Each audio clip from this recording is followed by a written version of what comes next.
All right, guys, welcome to another live stream. Welcome to another live stream. Happy Thursday. Happy Thursday. All right, three financial goals everybody in the middle class should have going into 2025. Three financial goals that everybody in the middle class should have.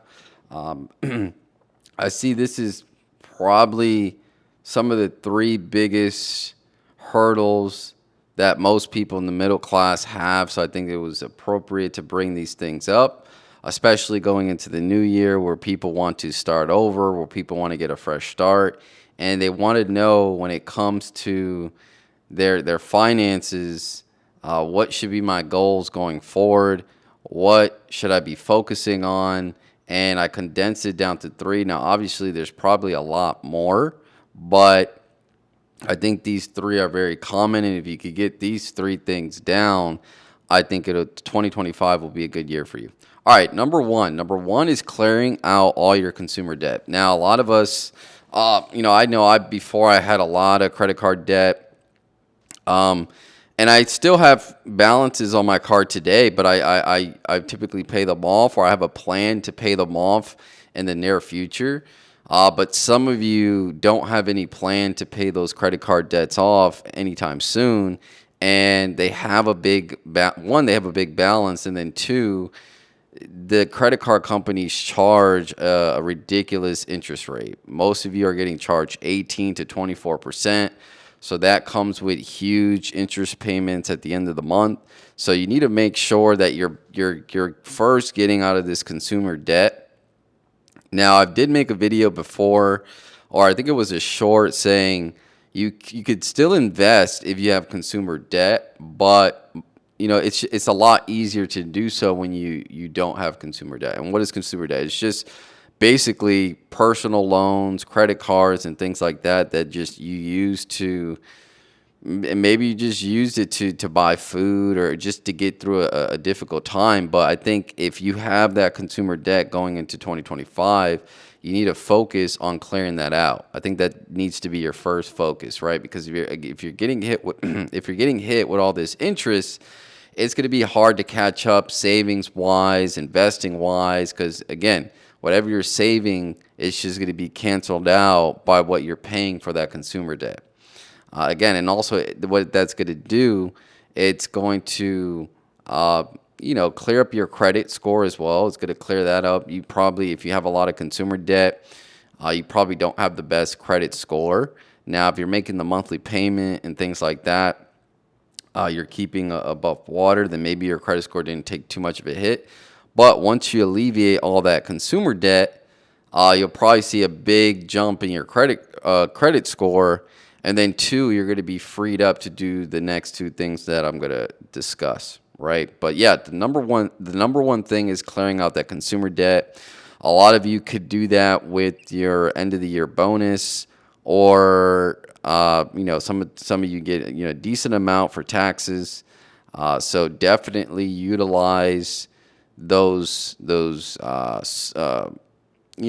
money streams. And I won't even call them money streams, but you got to think about it. For the middle class, the bonus at the end of the year, which most of the time is not a lot of money from the jobs you work, and the taxes, those combined will probably be around $3,000 to $4,000 for the average person, right? And if you have, like, let's just say you have $10,000 in debt, instead of pre-planning on how you're going to spend that tax money or that bonus at the end of the year, let's apply that to those credit cards, right? Because if you could get at least 50% of that done at the beginning of the year, and then you have a solid payment that you put towards the credit card each month, by the end of 2025, that should be cleared out, right? So that should be the first thing you guys focus on in 2025.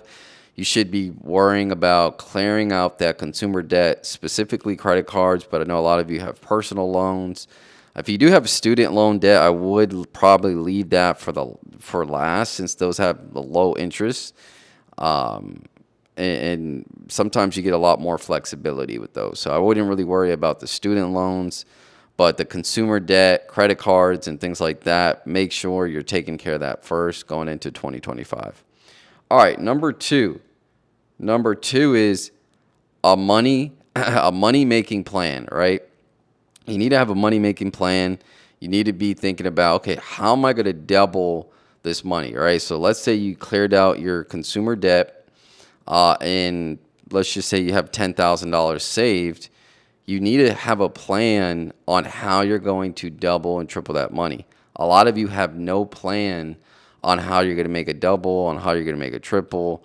And a lot of that is spending money so you could get the knowledge in order to double and triple your money, right? I honestly don't think it's just good enough to put your money in I mean, you could do the S&P, but again, I just don't think that's good enough today. I think, if you have a substantial amount of money, the S&P is good on a consistent basis, but I think you need to get to that amount first, right?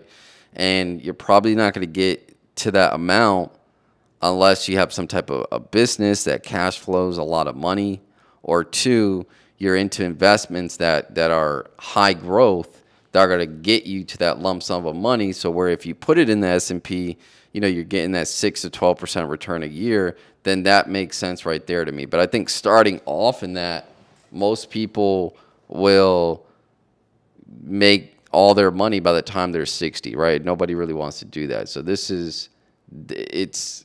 I think you need to focus on either a high paying income skill or investing your money in something that's high growth where you're going to get multiples in the next 3 to 5 years essentially. All right, so but yeah, you need a money making plan. A lot of the hot topics that are out right now are AI and crypto. I think those are going to be one of the biggest areas when it comes to making money in 2025, right? A lot of you that are going to make money in 2025, and once we get towards the end of 2025, you'll look back and you'll see a lot of those ways that people made money had to do with AI or crypto. So, but whatever you choose to make money, just make sure that it's going to give you multiples, right? Doubles, triples, quadruple your money. And that, again, it's going to take research to do so, but you need a money-making plan. That's the second thing you need for 2025. If you don't have a money-making plan, you're just going to be working at your job, and you're going to finish 2025, and the most you're going to get is your tax refund check and the little bonus that your job gives you, right? So you need to make sure that you come with, and ideally, you should be coming up with this plan now, right? Like, you shouldn't be coming up with the plan in 2025. You should be having that money-making plan at the beginning of the year and ready to go, right? Now, for me, my money-making plan for 2025 is utilizing the crypto market. I've been talking about the crypto market for, probably the last 12 live streams. So it's probably not a surprise to most of you that my money-making plan for 2025 is using the cryptocurrency market, right? We're in a great bull run. We're going into an interest decreasing environment, and it's looking very bull. Not today, obviously not today. If you look at the crypto market today, we're taking a dip. And to be honest, not to get sidetracked, but to me, this is just a shakeout, right? And that's probably another thing to talk about. But you do need to have conviction in your money making plan. That's actually a good thing to add to this, because you'll have things like volatility days like this, specifically in the crypto market. But you can also have it in your business where maybe you don't make as much money for a month or two, but you got to stick it out, right? So the same thing for the crypto market. You may have days where Bitcoin falls below 100K, right? Do you think it's going to go to zero? No, I don't think it's going to go to zero, but I know that they're trying to flush out a lot of people, and that's what market makers do. That's what whales do. So you just need to understand the market. But yeah, you need to have a money-making plan in 2025.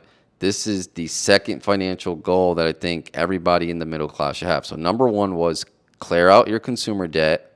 Right? Once you clear out your consumer debt, your credit cards, your personal loans, to have a money-making plan, right? Now that you cleared out your consumer debt, now you can make some money, right? You can start developing that money making plan so that way you can start building some wealth. All right. Number 3, after you cleared consumer debt, 2, after you build out that money making plan, 3, you need to consistently invest, right?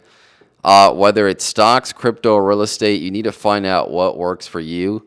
Everybody has a different opinion when it comes to consistently investing. You have people that invest 100% in real estate. You have people that invest 100% in cryptocurrency. You have people that just invest in stocks.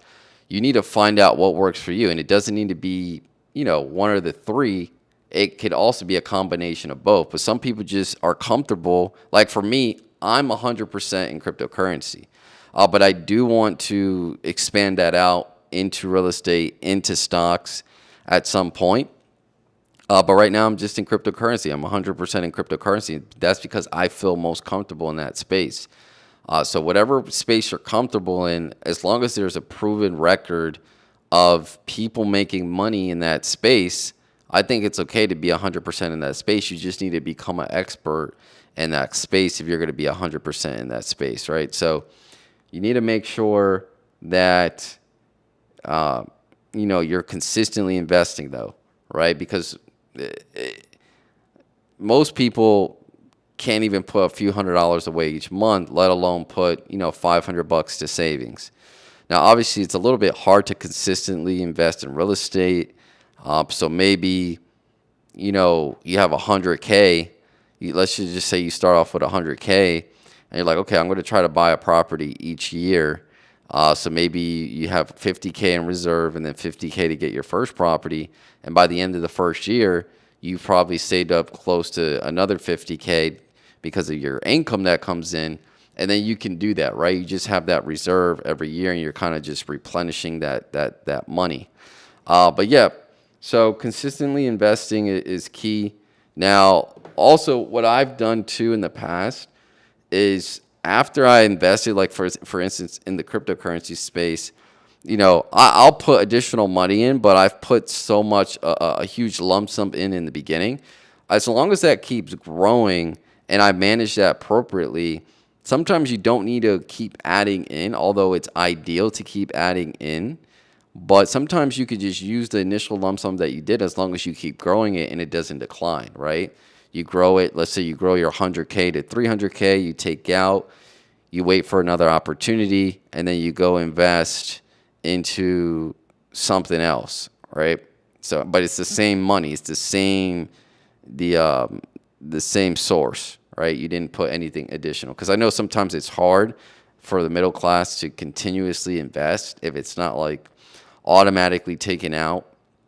Like I know a lot of you do the 401k and it's automatically taken out, so it's easy for you. But sometimes it's hard when you get your paycheck, you have all these bills and things like that, and then you don't end up having enough to put in investments consistently. So maybe your strategy would be, okay, let me save up to a lump sum, put this 50K in, and then I just manage that 50K. I keep growing it, and that's what I use. Now, I do recommend you get to a point where you can add to that bucket, but sometimes that has to be the case for a lot of people in the middle class.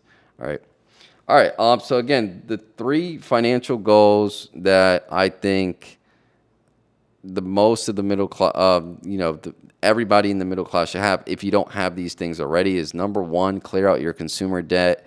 It's very important. 2, develop a money-making plan, whether it's in cryptocurrency, stocks, or real estate. You start your own business. Have that ready. So after you cleared out that debt, you could start saving and looking for investments. And then number 3, consistently investing, right?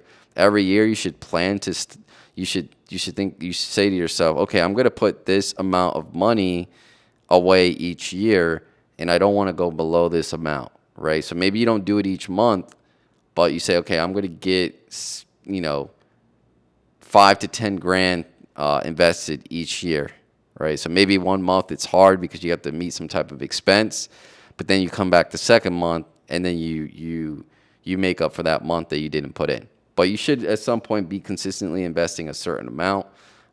Maybe you start off with 5,000. It could be, a year, 5,000 a year that you tuck away in your own brokerage, right? I stress to you guys not to depend on the 401k because you can't access that until 60. You should have your own brokerage. You should be consistently investing a specific amount each year in that brokerage. But yeah, that's pretty much it. I think those are the common 3 financial goals that everybody should have going into 2025 for the middle class and obviously below. I think if you could get to that, I think all your other financial goals will be easy to hit, in my opinion. All right, that's pretty much it. I'll see you guys in the next one. Take care.